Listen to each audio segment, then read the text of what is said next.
Shalom, selamat pagi. Perkenalkan, nama saya Richard Dentusi Payung. Saya merupakan peserta Latsar CPNS Angkatan kelima yang diselenggarakan oleh Balai Diklat Keagamaan Medan. Saat ini saya akan menyampaikan 3 isu manajemen ASN di unit kerja yang telah saya analisis.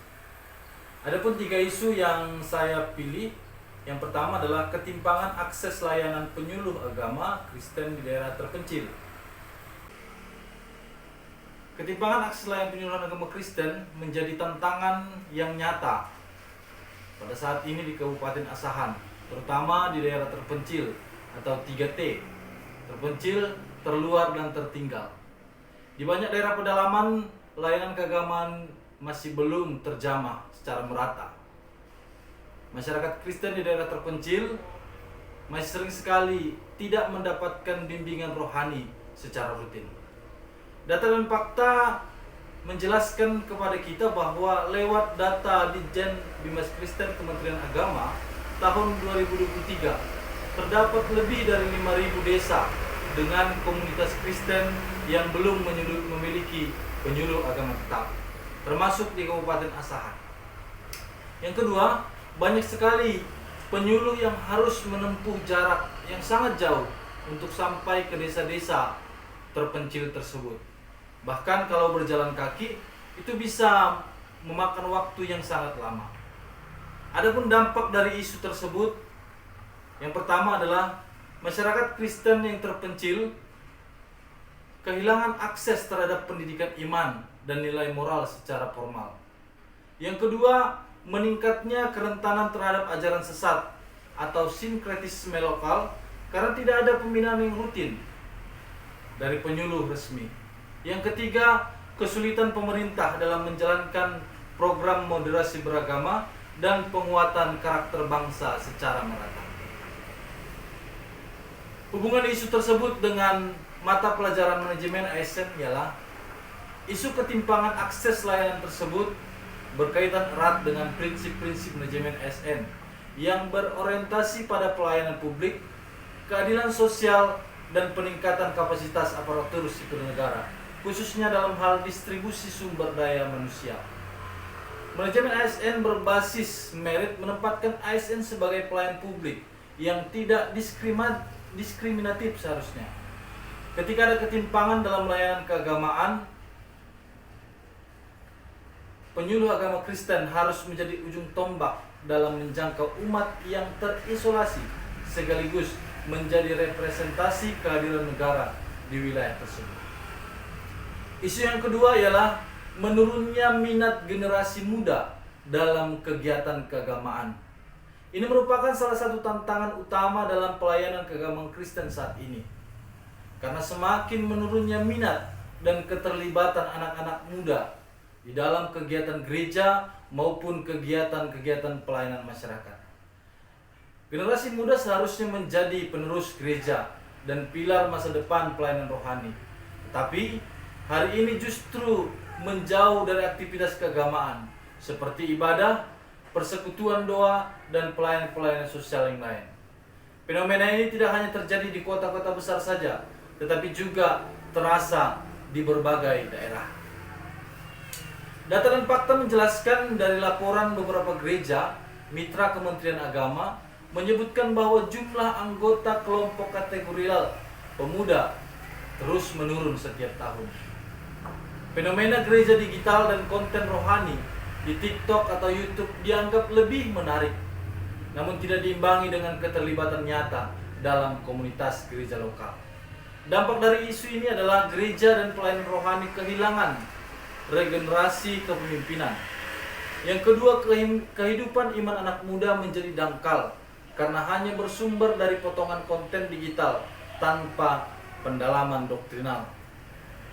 Hubungan isu ini dengan mata pelajaran manajemen ASN adalah isu menurunnya minat generasi muda dalam kegiatan keagamaan, khususnya dalam konteks pelayanan agama Kristen, merupakan tantangan yang tidak hanya berdampak pada aspek kehidupan rohani, melainkan juga memiliki keterkaitan erat dengan substansi manajemen ASN, terutama dalam hal pembinaan karakter ASN sebagai pelayan publik Yang kedua, penyelenggaraan pelayanan yang inklusif dan berkelanjutan, serta penguatan nilai-nilai dasar ASN berakhlak.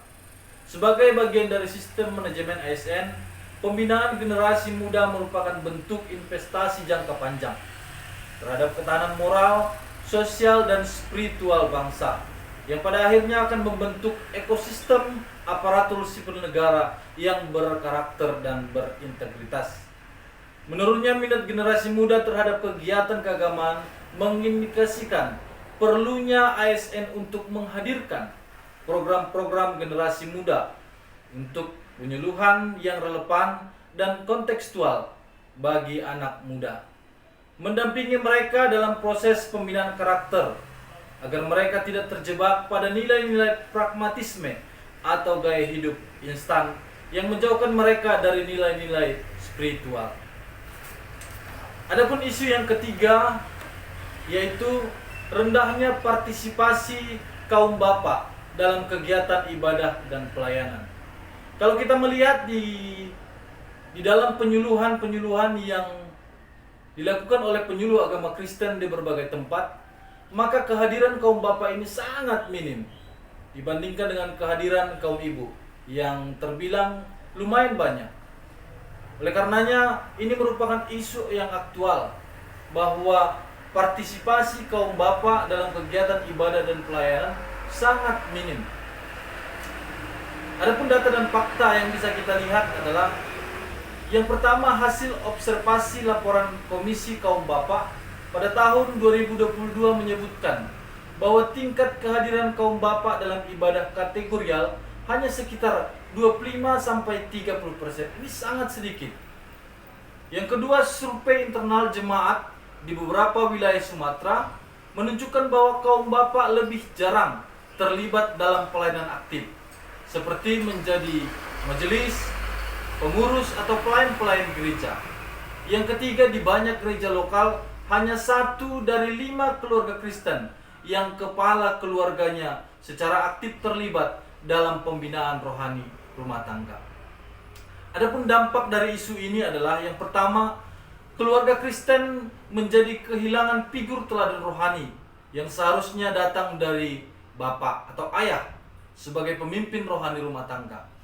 Yang kedua, minat anak-anak terhadap kegiatan keagamaan menjadi menurun disebabkan oleh keteladanan dari ayah mereka tidak ada. Yang ketiga, gereja kekurangan calon pemimpin rohani pria untuk menjadi majelis, penatua, atau pelayan mimbar. Dan yang keempat, terjadi ketimpangan partisipasi dalam pelayanan yang lebih banyak dibebankan kepada kaum ibu. Adapun hubungan isu tersebut dengan mata pelajaran manajemen ASN adalah, rendahnya partisipasi kaum bapak dalam kegiatan ibadah memiliki keterkaitan erat dengan substansi manajemen ASN, terutama dalam hal pembinaan karakter ASN, peningkatan integritas, dan penguatan nilai-nilai dasar ASN. Sebagai bagian dari manajemen ASN, pembinaan aparatur sipil negara tidak hanya berfokus pada aspek administratif dan teknis, tetapi juga mencakup pembentukan sikap, nilai moral, dan integritas pribadi. ASN diposisikan sebagai teladan dan agen perubahan sosial di masyarakat, termasuk dalam konteks keluarga dan komunitas keagamaan. Nilai-nilai dasar ASN, yaitu berakhlak, seharusnya tercermin dalam kehidupan sehari-hari ASN, baik dalam konteks kedinasan maupun peran sosial. Rendahnya partisipasi kaum bapak dalam kegiatan ibadah mencerminkan lemahnya nilai-nilai dasar ASN tersebut. Salah satu fokus manajemen ASN adalah menciptakan SDM aparatur yang unggul secara kompetensi dan karakter. Pembinaan kaum bapak dalam hal spiritual dan kepemimpinan rohani di keluarga akan berdampak pada terbentuknya ASN yang lebih disiplin, bertanggung jawab, dan memiliki kepedulian sosial. Selain itu, dengan pembinaan kepada kaum bapak, maka akan berdampak juga pada keluarga ASN yang lebih kuat secara moral dan etis, yang menjadi basis stabilitas sosial dan birokrasi. Adapun analisis teknik yang saya gunakan untuk menganalisis isu tersebut adalah USG, Urgency, Seriousness, Grow. Dan setelah saya melakukan analisis lewat analisis USG, dari ketiga isu tersebut yang menempati posisi nomor 1 adalah menurunnya minat generasi muda dalam kegiatan pelayanan ataupun kegiatan keagamaan. Oleh karenanya saya memilih isu yang kedua dari ketiga isu yang telah saya paparkan. Adapun alasan dari urgensinya ialah generasi muda merupakan masa depan gereja atau penerus gereja. Yang kedua, pola pikir dan nilai hidup mereka berubah sangat cepat karena pengaruh globalisasi, teknologi, dan media sosial. Dan yang ketiga, jika penyuluh tidak segera merespon keadaan ini, maka akan muncul generasi kosong yang terlibat dalam kehidupan rohani secara aktif di masa akan datang. Seriousness atau teknik analisis yang kedua, dampak dari isu ini sangat serius, diantaranya sebagai berikut. Yang pertama, menyebabkan kekosongan kepemimpinan dan pelayanan di masa depan. Yang kedua, mengakibatkan hilangnya kesempatan untuk membentuk karakter spiritual sejak dini. Yang ketiga, beresiko menurunkan kualitas moral, solidaritas sosial, dan identitas iman dalam masyarakat Kristen. Dan yang keempat, dapat memperlemah kelangsungan gereja dan komunitas pelayanan. Teknik analisis Grow, isu ini menunjukkan tren yang terus memburuk dari tahun ke tahun. Di antaranya sebagai berikut, generasi muda semakin jarang hadir dalam ibadah maupun kegiatan pelayanan. Yang kedua, kegiatan keagamaan sering dianggap tidak relevan, membosankan, atau tidak menjawab kebutuhan aktual anak muda.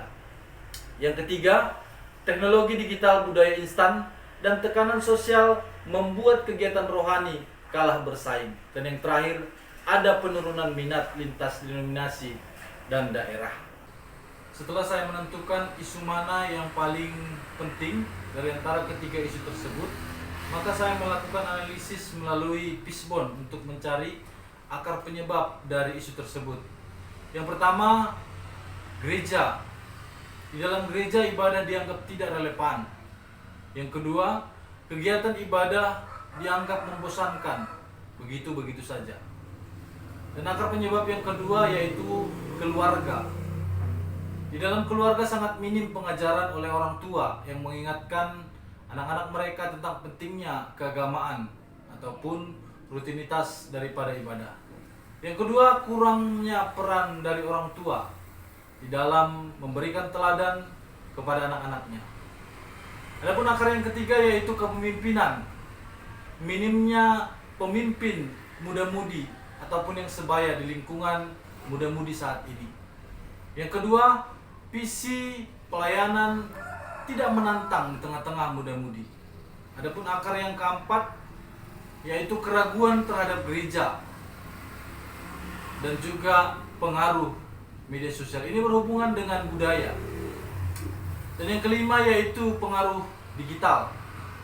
Yang pertama, hiburan instan lebih menarik dibandingkan dengan hiburan keagamaan yang ada di media sosial. Yang kedua, minimnya atau sedikitnya konten-konten spiritual yang dilakukan secara online. Dan yang terakhir yaitu akar penyebab identitas. Generasi muda yang peduli dengan isu keadilan berbeda dengan apa yang ditawarkan di dalam ibadah-ibadah gereja. Yang kedua, gereja terlalu teologis tanpa melihat relevansi sosial saat ini. Adapun gagasan kreatif atau solusi dari setiap akar penyebab isu yang saya jelaskan di atas tadi. Yang pertama, kita harus mendesain ibadah yang lebih menarik dan juga melibatkan tim muda-mudi membuat konten-konten visual atau audio. Yang kedua, membuat program pelatihan, doa keluarga, dan membaca Alkitab bersama. Yang ketiga, membimbing muda-mudi yang bisa untuk dijadikan sebagai seorang pemimpin yang akan memimpin muda-mudi ini dalam kegiatan-kegiatan keagamaan. Yang ketiga, yang keempat, mengintegrasikan tema isu kemasyarakatan dan sosial di dalam khotbah-khotbah, pembinaan penyuluhan atau diskusi-diskusi kelompok. Yang keenam, mengangkat isu-isu aktual seperti sosial, keadilan, dan kreativitas dalam bimbingan ataupun penyuluhan. Dan yang terakhir, kita harus memberikan fasilitas small group di mana muda-mudi boleh berbicara dan berbagi pertanyaan iman mereka. Demikian yang boleh saya sampaikan dalam analisis isu manajemen ASN di unit kerja saya. Terima kasih.